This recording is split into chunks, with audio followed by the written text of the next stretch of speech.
This panel is really going to wrap up the day for us, and we'll have three different perspectives here, including some reflections on what we've heard and kind of drawing some threads together across the day. So what I'll do, I'll introduce our panelists, I think, right before they speak. And I'm first going to start, and we're extremely grateful to have Professor Damon Jones here with us this afternoon. He's a JPAL affiliated professor and an associate professor at the University of Chicago Harris School of Public Policy. And we're excited to hear from him on his recent work on evaluating the effectiveness of workplace wellness programs. And his study has gotten widespread attention from the media, including features in the New York Times Upshot, NPR, and Bloomberg. So please join me in welcoming him. Thank you for having me. I'm just going to talk a little bit about a project that is still ongoing, but that we have some initial set of results from. So I did this project with a team, and our main co-authors on this paper here, David Molitor and Julian Reif at University of Illinois. We benefited from a number of funders, including from JPAL for this study.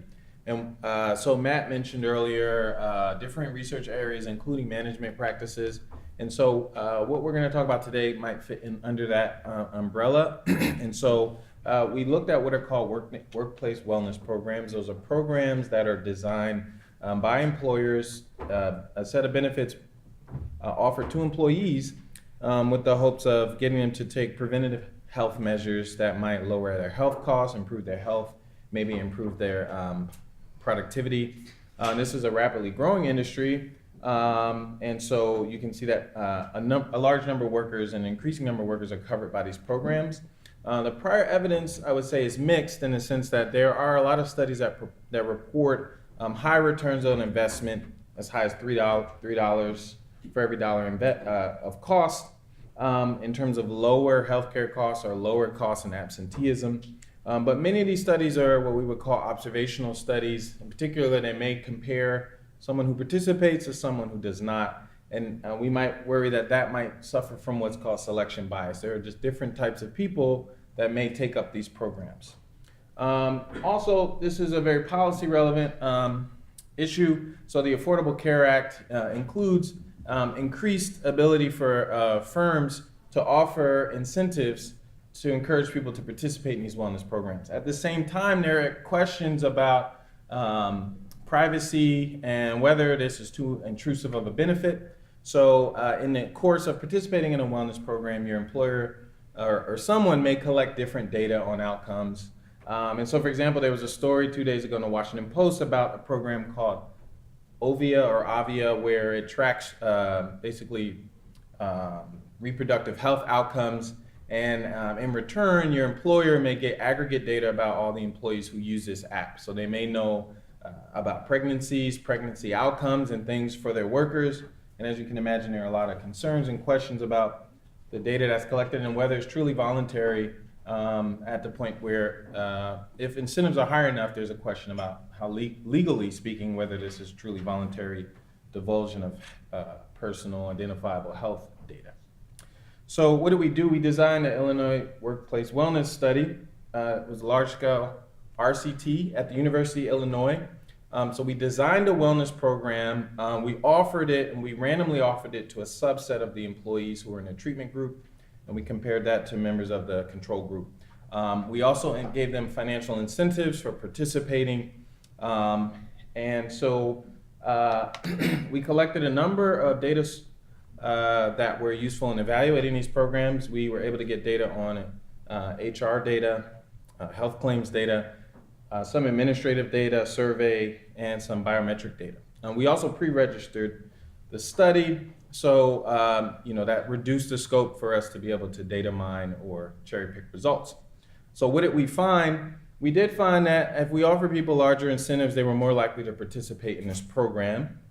What we did in another set of analyses was look at who's most likely to participate in these types of programs. And what we found is that the people who are likely to sign up for a wellness program like the one we offered were already somewhat healthier to begin with. They had lower health costs to begin with. We found very strong patterns of selection by your health status. In terms of outcomes, and within the first 12 months, we didn't find many changes in the key outcomes that we looked at, including claims, so spending, healthcare spending, reported health status, different measures of productivity and health behavior like going to the gym or competing in a 5K or 10K. And we've extended analysis to 2.5 years now when we find very similar results. The two things that we did find effects on were that people were more likely to say that their management cared about their health and safety, and we found that they were more likely to have reported to have been screened for a condition. That was a part of our treatment. And so we did have effects in those two areas, but in a lot of things that have been reported previously as being affected by these wellness programs, we did not find that in our case. So to just demonstrate what the value of doing this as an RCT was for us, in our setting, we were able to compare two types of analyses. We used experimental analysis comparing the treatment to the control group, and that gave us the effect of these programs on outcomes. And we could also just look at who was offered the program and compare those who voluntarily signed up to those who voluntarily did not.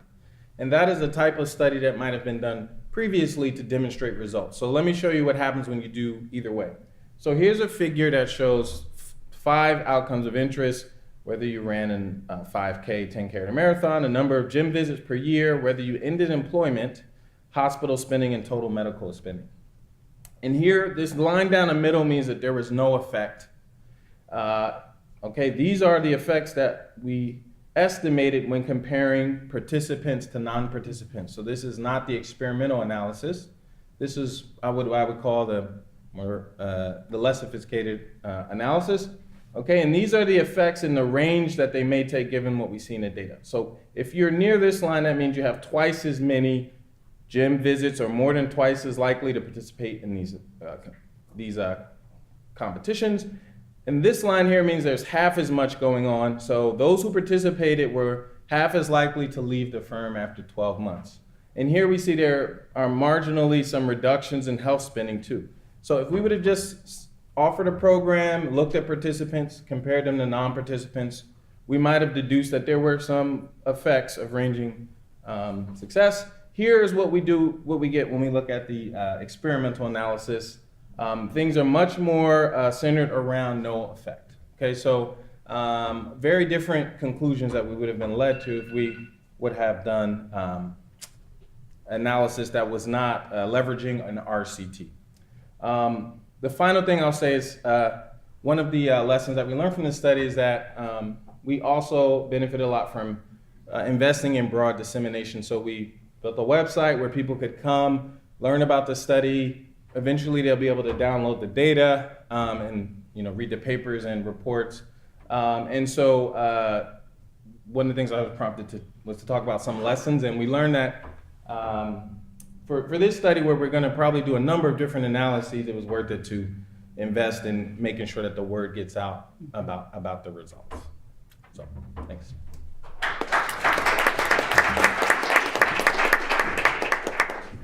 Thank you so much.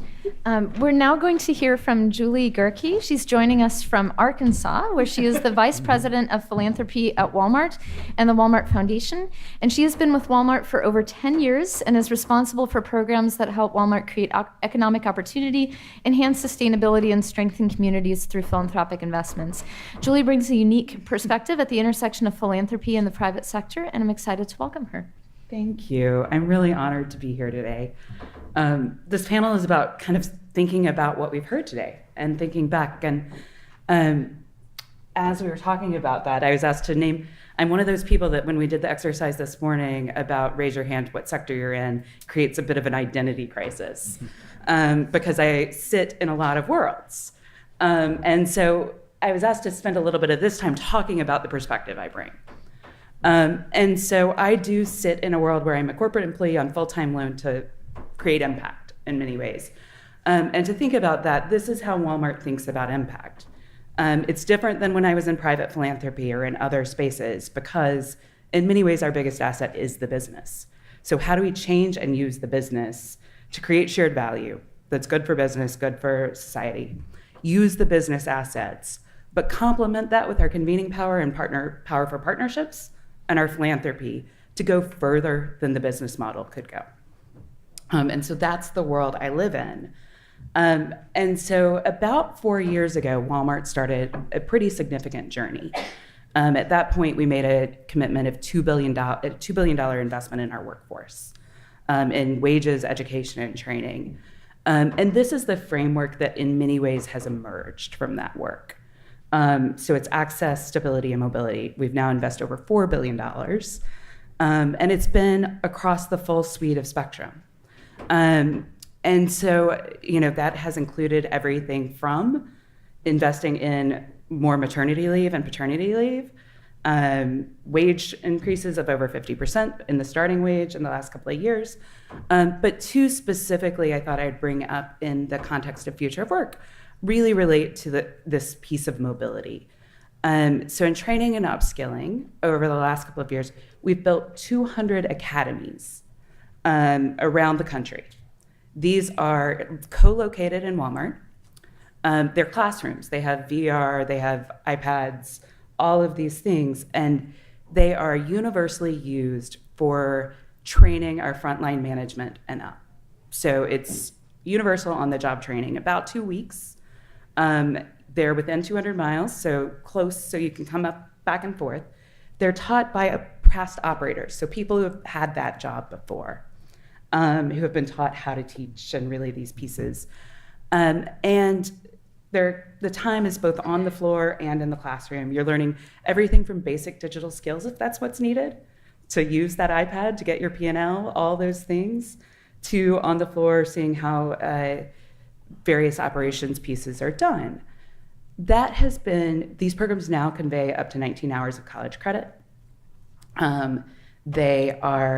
We're seeing greater retention. So right now we have about a 10% increase in retention of both people who've been through the academies, but we're seeing some of that effect in people who report to people who've been through academies.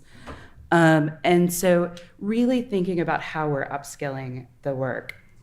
It also allows us to use these as jobs change. So there is, the piece of I've just been promoted into this job, let's go learn it. But there also is, as we roll out new technology, we also use them to upskill people. So it is this continuous infrastructure that gets used as the roles change. The second piece is a program we rolled out about a year ago that is now called Live Better You, as of last week, that is $1 a day access to college. And so this is offered in partnership with Guild Education, and really is how do we offer educational benefits to associates that are not tuition reimbursement or some of the barriers that might exist in some of those models. It comes with coaching. It comes with pre-classes if that's what you need, coaches who help you get the access to potential college credits you've had previously, all of the pieces. And really the metric we hope to measure our success by is completion. So it's been designed not to drive just enrollment, but really to measure success by how many people get the degree. And our college partners on the platform are very much aligned to those metrics. And so we think of these pieces as core to a strategy that when you think about future of work is people-led and tech-enabled. And therefore you need the infrastructure of investing in people to keep as the world changes. It also is complemented by VR in store. So I took just the other week, using the kind of Oculus Go headset, empathy training that we can now do, and 100,000 people did it in a week. These are all new forms of education opened by technology that we need better research on what's working. It's not clear, but this is potential ways to invest in adult education within the job to keep skills fresh and very much done in a kind of human-centered design fashion. The other role that I play is overseeing some of our investments in this space. And so at the time Walmart announced its first commitment, we also announced a 5-year, $100 million commitment to the philanthropy in this space, thinking about what it would take for frontline service sector jobs to be springboards to mobility. And how would we make that a systematic thing? There are 3 parts of this work, and I think all of them have questions in many ways, my job is to ask questions. So I'm like a researcher's dream in some ways. But other than that, there are just so many of them. The first part of this is really a strategy of generating insights and sharing. When we first started this journey, there was actually very little research on frontline workforce and what works. And so how do we really emphasize that? Who is on the front line? What are the skills they have? What works to solve for that? What are the skills they'll need in the future? Really expanding the research base there. Things we've done have included work specifically on women. It was published in HBR recently, thinking about what it would take for women specifically to advance from the front line, unique barriers that they face. The second piece is in tools and training. What are scalable models of training that are future focused and really will work to for frontline working adults? There we've done investments in people like edX, thinking about a micro-bachelor's degree, bringing the California Community College online, really to do credentials. And we've had a lot of talk today about credentials. Part of what we've been investing in is a backbone for credentials. So how do we document them, validate them, get them to hiring managers? Because right now it's a bit of an alphabet soup if you're a hiring manager. Which ones should I hire for, particularly when you have hiring managers in 4,700 locations across the country? And then the final piece is employer and community engagement. This doesn't happen alone, and we have a hypothesis employers will need to do more. And so how do you make the case? How do you build the right tools? How do you really build the right actions that really do lead to shared value for the worker and the employer? And that has included innovation labs. It's a little bit like the paper suggests of management practices, free consulting for people who are willing to really test ideas and share what they're learning. And then work in places like South Bend, Indiana, where we're working to build with the Drucker Institute to build a community of lifelong learning.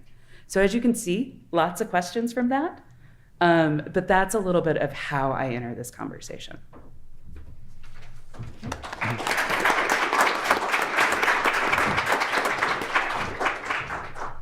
Thank you so much for that. I'm next going to welcome Larry Katz again. He's already had a formal introduction, so I won't list his many accolades again, but I'll just mention how fortunate we've been at JPL North America to have him as a co-scientific director with his encyclopedic knowledge, truly, of the literature in this space. So thank you. And Larry will now share some reflections on both the day and some of what we just heard as well. Thank you. Okay, so is this on? All right.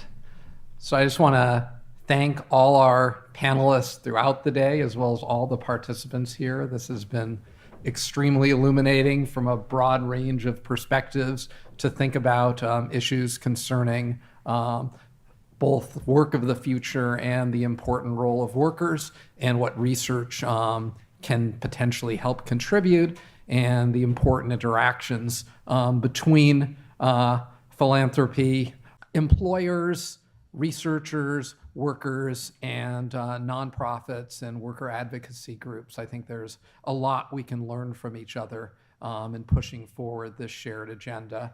And I just had a few remarks to add on. One is just a clarification to an issue that's come up a few times today, which is the nature of research partnerships that JPAL and other researchers here are involved in. And does that actually mean, Sarah gave some very good discussion of when you get results that aren't always something that the party wanted to see. There clearly is very much importance to try to learn from whatever you do, but it's pretty much an ironclad rule of JPAL that once you go out and do the study and it's ongoing, whatever the findings are, they have to be released. And there is, that is, no DUA would be accepted for a data use agreement for a JPAL study unless it had that relationship. Most of our universities have those sorts of rules. So that doesn't mean that there aren't a lot of upfront negotiations and about what actually is going to be studied and what can be released. But certainly, once an RCT has been run, the results need to be presented regardless of what the findings are. There can still be a lot of debate on how to interpret them. So that was just one thing to, leave as a clarification. Other is I thought Damon's presentation gave you a great example of the value of a randomized control trial that, you really, there's so many reasons in different places why observational work is very difficult to interpret. And here you clearly saw that, a lot of the, sort of much better outcomes of people who are engaged in wellness programs, comes from essentially the types of people who do engage it. And that when you had the randomized control trial, you got much more realistic sense of what you're likely to get, as an employer in terms of employee health. I mean, there look like, this was not a large enough study that you could really rule out, that there are going to be some returns from it, but certainly you would get an unrealistic notion without having had the randomized control trial to evaluate it. And third, I think we learned a lot from Julie's discussion, from Jed earlier, from John Horton about the range of interesting activities going on in the mix between private employers and philanthropy.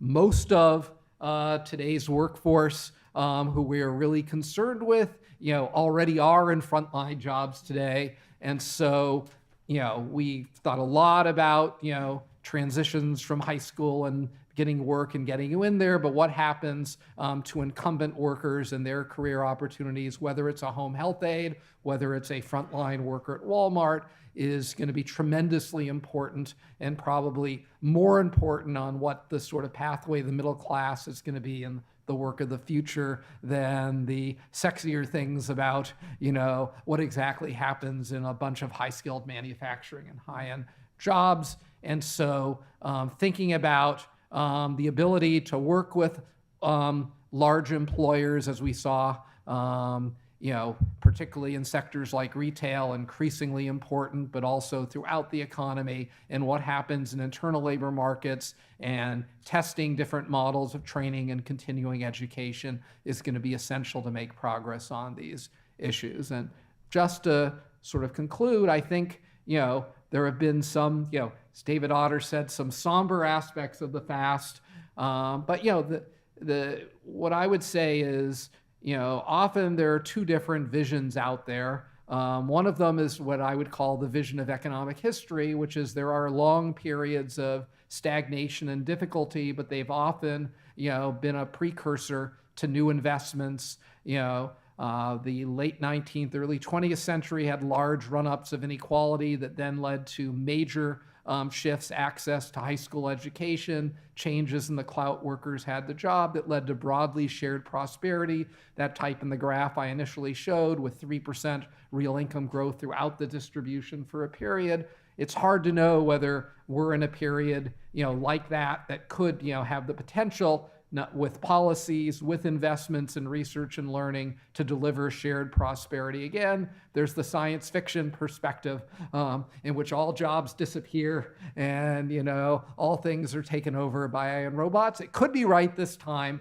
but, there were people writing science fiction in the 19th century predicting all jobs to disappear, by the early 20th century. So I suspect the big issues are the quality of jobs and what individuals are going to be doing, not whether we're going to think of new things. And technology has displacement effects, but it also creates lots of new opportunities, and research and philanthropy actions to try to invest in learning what will be the best way to have human-centered improvements in technology and organization of work remain incredibly important. And we are excited about the research possibilities. So I know there are a number of graduate students here. Hopefully you see that there are a lot of possibilities, and we can have the next generation of people like Sarah Heller who will find a partner even while in graduate school and do work that ends up really changing our perceptions of how to prevent violence and how to give people upward mobility. Thank you so much, Larry. I'm going to ask a few questions of the panel, and then I'd like to collect a number of questions from the audience that the panel can then reflect on before we conclude, so that you can start thinking about those.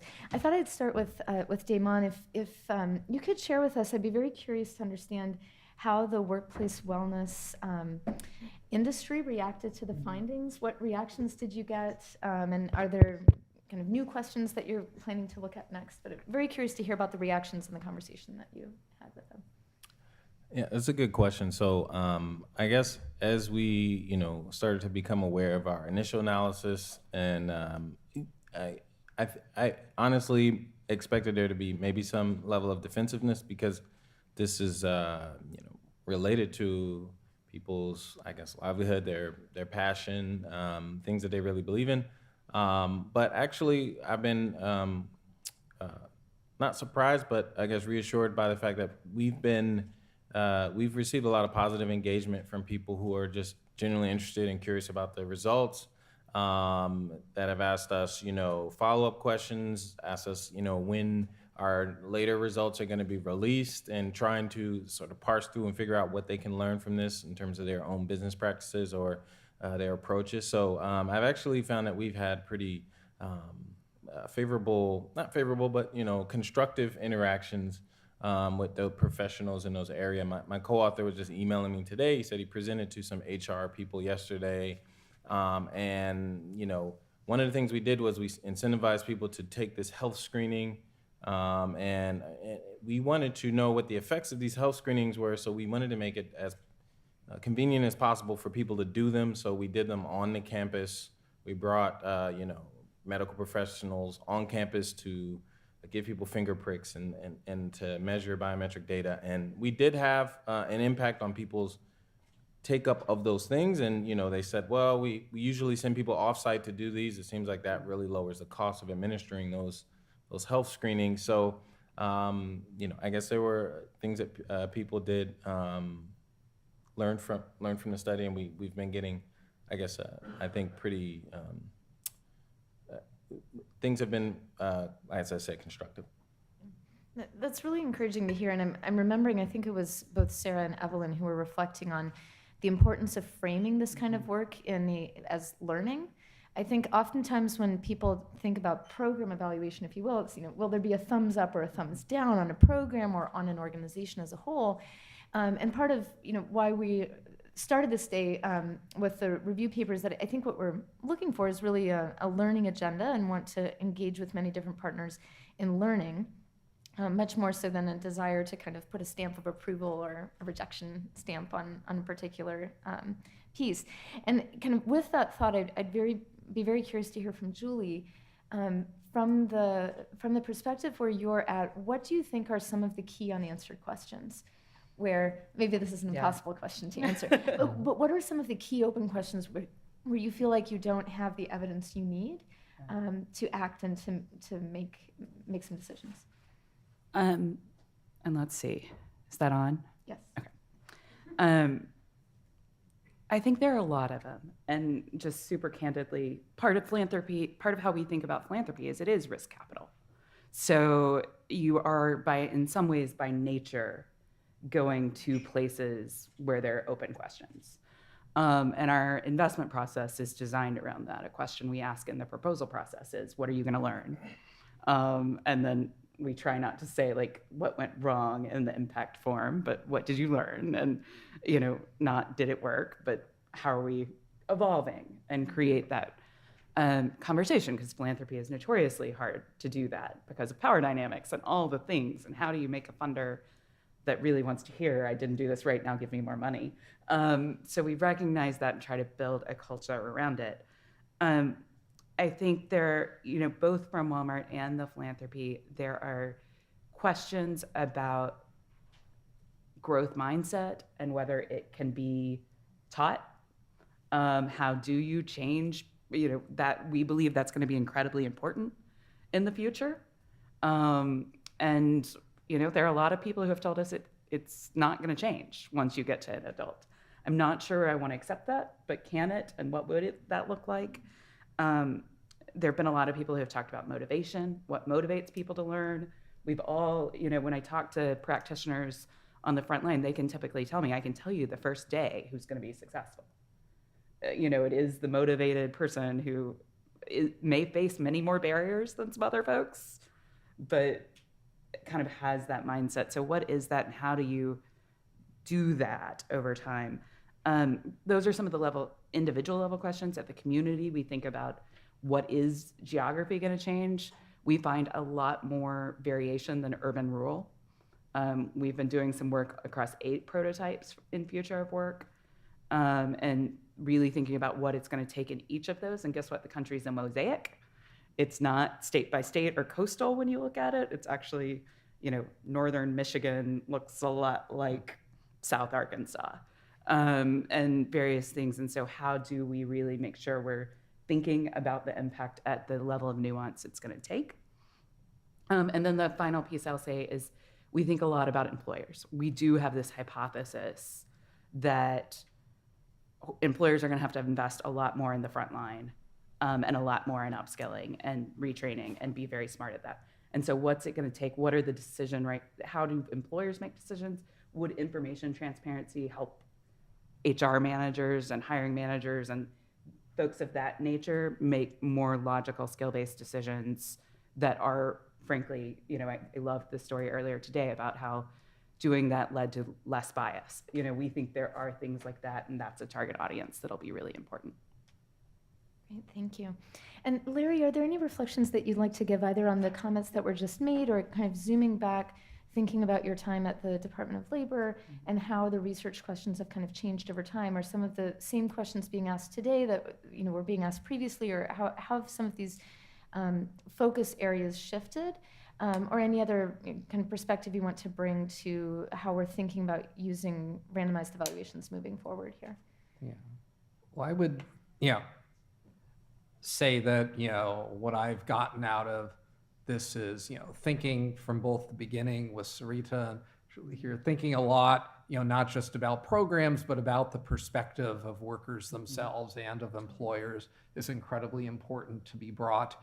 And that in some sense, relative to, someone working, even with the amazing work being done, in the physical and often the biological sciences outside of humans, one advantage we have as researchers that can lead to bias, but also can lead to insight, is we can actually engage with the participants and figure out at a more qualitative level, potential hypotheses in the ways that we currently can't speak to quarks very well, but we can actually talk to workers and employers and get a sense, if you have a hypothesis, at least at first order, what reflects people's lived experiences and is sensible, and what just looks crazy, as a way of pinning down some things you might want to test with an RCT and then help in interpreting. And so that's one of the very important advantages, although social science is very messy, that we actually have.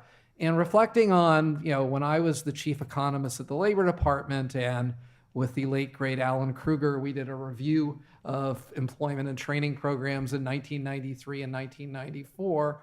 What I'm struck by today is, we actually have learned something. There are sets, we've learned some things that seem ineffective, but we've also learned examples. There were no examples like the sectoral employment training programs I talked about earlier today, where we're consistently finding 30-40% increases. There were some quite expensive training programs, that might have had some impacts on, violent behavior back then. There are now studies like Sarah and others where we're seeing pathways for certain things, getting people engaged, reducing violence. We haven't put them all together. There's a lot of, we've been focused on the labor market. I think there's a lot of other interesting hope coming from housing and neighborhood mobility studies, moving to opportunity and creating moves, where we're seeing positive pathways to mobility, and potentially from using housing and social services as platforms for more broader looks at individuals. Someone like Beth Babcock, who was here earlier, working in Massachusetts with empaths. So I think there are a lot of some of the outside the box of traditional labor market training programs where we need to be looking at things where potentially a lot of progress has been made. You don't see that in the aggregate data because there are a lot of trends going in the other directions, but I think there still is a lot of hope out there. Thank you. So I'd like to at this time collect a couple of questions. So maybe we can take 2 or 3 at a time, and then we can have the panel comment on this. Thank you so much for a great panel and a great conference. My name's Anna Stansbury. I'm a grad student at Harvard. My question is about power in the future of work. I think there are, broadly in caricaturing them, two kind of schools of thought about the future of work. One is that governments, private companies, academics, nonprofits come together and design new training programs and shape what the future of work is going to look like and help workers upskill to get there. And another, which was embodied in Sarita Gupta's presentation this morning, was that agency and power needs to be handed to workers themselves to be a part of that shaping of the future of work. And I note that Walmart is probably an example of a company that prioritizes the first, and Julie told us lots of innovation in the education space that Walmart's doing, but does not prioritize the second and sort of seems to resist unionization efforts and that kind of thing.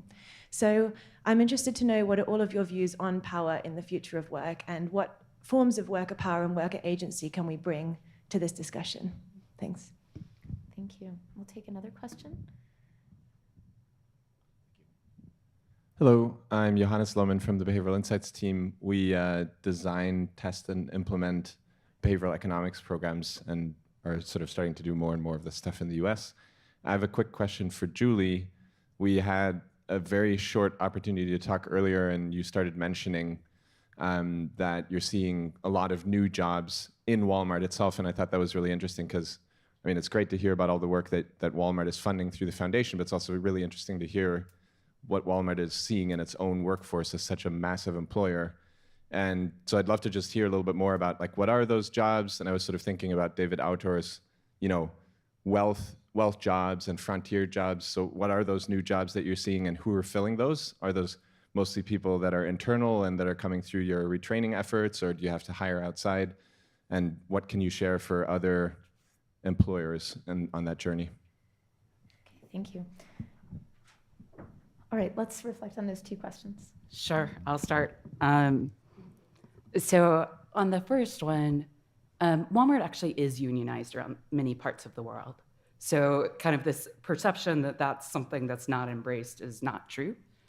It just hasn't been the choice in the US. And that's been kind of a direct conversation, and it is partially, it's shaped how this has happened. So, in the things I talked about, frontline workers are in the room saying this is what's most important. There's been conversations this week about our automation. Actually, all of the tasks that we're prioritizing automating were ideas that came from frontline workers and said, hey, this task is not great. And it gets to some of the conversation first thing this morning of the cobotting, which was a new word for me. But that is very much what the model is, hey, the example I was using in the hallway is shelf scanners. So figuring out what's out of stock is really complicated. And keeping up with that as a person is a really not fun job. And it's one that has really high turnover. So we now have shelf scanners that do that and then tell you, hey, the highest priority to restock is this. And so that is something that makes people more efficient. We're reinvesting those hours in customer service because that's what we heard from that person doing the work was, hey, that's not fun, and I spend all my life running back and forth, and still the customer finds me and we're out of stock on the priority item. And that's really not empowering, and I want to serve that customer better. So how do you very much design for the people at the front line has to be at the center. So some of this is about choices you make in design. And that all flows from that principle that we're going to be human first and tech enabled. So that's kind of how we think about that piece, but it has to be reminded over and over and over again. And part of what companies learn is if you don't have the voice of the frontline worker at the table, you fail more. Like just simply, they are more knowledgeable about what really happens. And so if you aren't listening and embedding that in the process, you won't be as successful is part of what we believe. On the second question, the jobs that are being created are across the board. And so part of it is we have an omni-channel model. So we're thinking about how you blend digital and physical retail. That has meant hundreds and hundreds of what's called category specialists, which are students out of undergrad and various, so we're experimenting with non-traditional backgrounds as well, saying, I'm really going to be an expert at Ziploc bags and what people are buying online in Ziploc bags, and all very data-centric, very, there is a lot of A/B testing people talked about earlier. So that's a kind of entry-level tech job in the new world that we have hundreds more than we did a couple of years ago. Then more on the front line, there are what we call personal shoppers. So now in 2,000 stores, you can order your order online, drive into the parking lot, and have it delivered to your car for free. So there is people who do picking, but also deliver to the car. That's a really tight customer relationship. You're at the car with the kid screaming in the back and all those things. So and it's a service job. So how do you learn that, hey, the kid, if I bring an extra apple out for the kid, it's a really big day. Those kinds of things, and how do we get people who really understand and see that customer on a regular basis? And that's where we can reinvest some of the hours we save through automation, is through really making it an amazing customer experience. Thank you. Do you want to answer? Just briefly on the first question about power, I think it's a very important topic to raise. My initial reaction in this setting is it's hard for me to think about the RCT that would help us to make progress on that question. But I do think that researchers should definitely invest in thinking about some of these questions, like some of what we talked about earlier today that resonated with me, with thinking about what type of workers we sympathize with.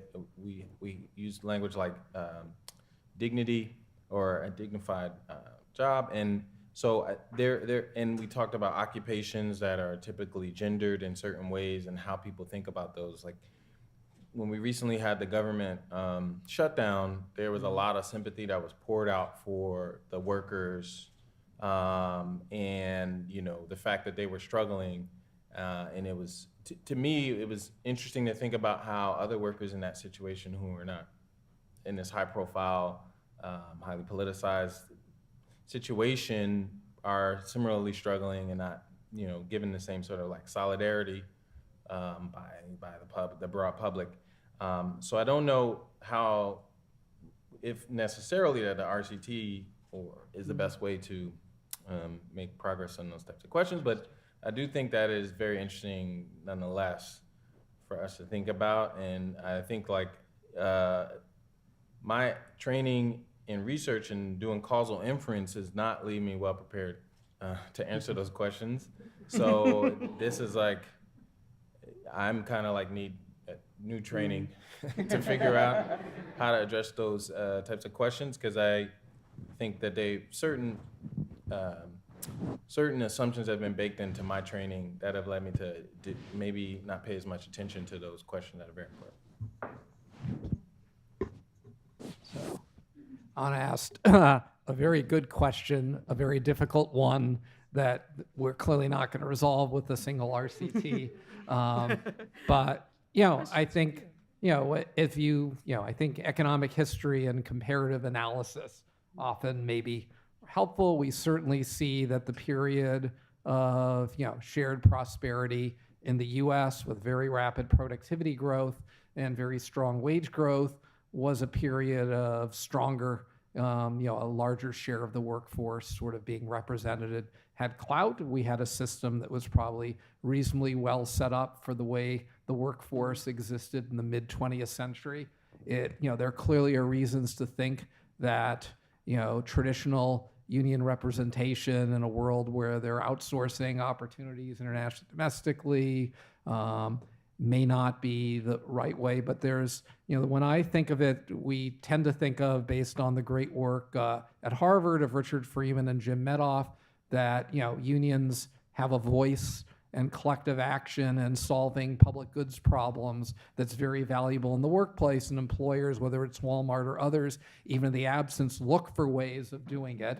They also clearly have potentially a clout and bargaining and some would call monopoly element that is about redistributing, the pie, which most employers, would like to avoid if they could, obviously, if they're looking out in the interest of shareholders. And the question is, are there forms of organization of workers that, could, generate those voice and valuable and create upward mobility that employers in the U.S. would find potentially more acceptable, or is some of the cost of the barriers to the traditional model a real problem in the U.S.?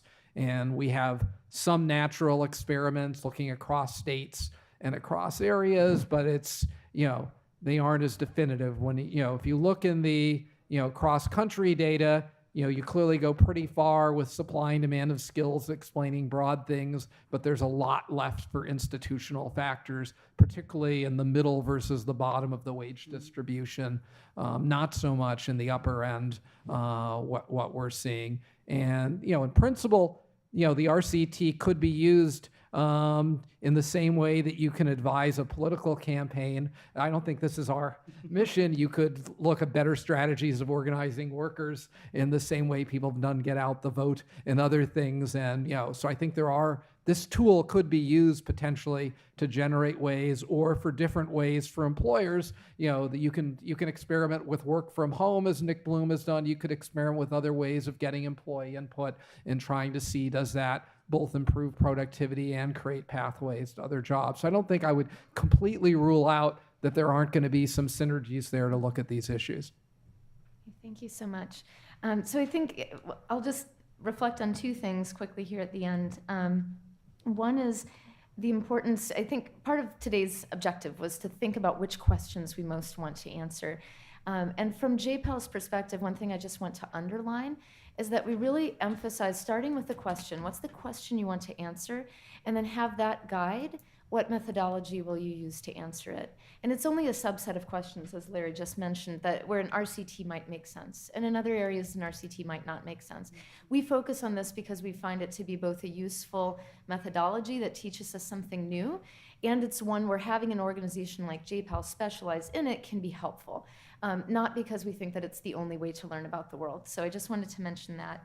And the second piece I wanted to mention is that I'm just so encouraged and very optimistic about the potential for learning more in this space and working with all of you to collaborate and figure out how we're going to do that in the years ahead. So I really hope that this is the start of a conversation and that we can continue this community of practice. So please join me in thanking the panel, and then I think Toby will wrap it up for us.